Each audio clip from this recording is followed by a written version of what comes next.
അങ്ങനെ ഐക്യ store full explore ചെയ്ത് ഞങ്ങൾ പുറത്തേക്ക് ഇറങ്ങി. ഇനി ഞങ്ങൾ ഇതിന് തൊട്ടടുത്തുള്ള മൈറ്റോൺ മാളിലേക്കാണ് പോകുന്നത്. ഏറ്റവും ലാസ്റ്റ് വരാൻ പ്ലാൻ ചെയ്ത ലൊക്കേഷനായിരുന്നു ഐക്യ സ്റ്റോറും മൈറ്റോൺ മാളും. വലിയ പ്രതീക്ഷകളില്ലാതെയാണ് മൈറ്റോൺ മാളിലേക്ക് കയറിയത്. പക്ഷേ ഞങ്ങൾക്ക് ഏറ്റവും കൂടുതൽ ഇഷ്ടപ്പെട്ടത് ഈ മാളാണ്. ഒരുപാട് ക്രൗഡഡ് അല്ലാത്ത എന്നാൽ എല്ലാത്തരം സ്റ്റോറുകളുമുള്ള ഒരു മാൾ. കമ്പാരിറ്റീവ്ലി പ്രൈസും കുറവാണ്. മാളിനുള്ളിലേക്ക് ചെന്നപ്പോഴേ ആദ്യം കണ്ടത് ഡിസ്പ്ലേ വെച്ചിരിക്കുന്ന കാറുകളാണ്. ചൈനീസ് കാർ ബ്രാൻഡായ ചെറിയുടെ ടിഗോ 7 Pro എന്ന കാറാണിത്. ഇതൊരു കോമ്പാക്ട് ക്രോസ് ഓവർ SUV ആണ്. നല്ല ഇൻഫോർടൈൻമെന്റ് സിസ്റ്റത്തോടു കൂടിയുള്ള വളരെ ഭംഗിയുള്ള ഇന്റീരിയറും 4-way അഡ്ജസ്റ്റബിൾ മൾട്ടിപർപ്പസ് സ്റ്റിയറിംഗ് വീലുമാണ് ഈ കാറിനുള്ളത്.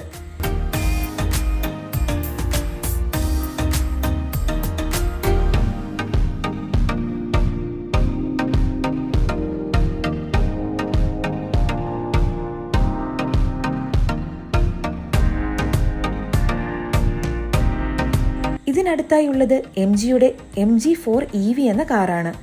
ഈ കാർ നമ്മുടെ നാട്ടിൽ ലോഞ്ച് ചെയ്തിട്ടില്ല. നല്ല സ്പോർട്ടി ആൻഡ് സ്റ്റൈലിഷ് ലുക്കാണ് ഇതിനുള്ളത്.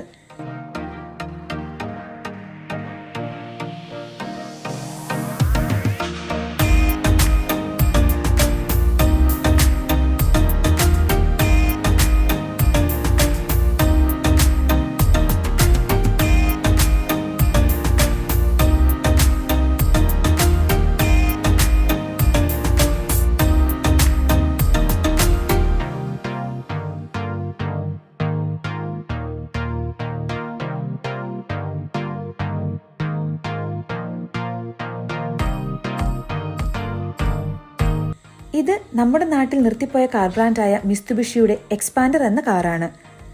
നമ്മുടെ നാട്ടിലെ ഇന്നോവ ക്രെസ്റ്റയുടെയൊക്കെ വലുപ്പം വരുന്ന ഒരു കാറാണ്. ഇത് 7 സീറ്റർ മൾട്ടിപർപ്പസ് വെഹിക്കിളാണ്. സ്പേഷ്യസ് ഇന്റീരിയറും കംഫർട്ടബിൾ റൈഡുമാണ് ഈ കാറിന്റെ പ്രത്യേകത.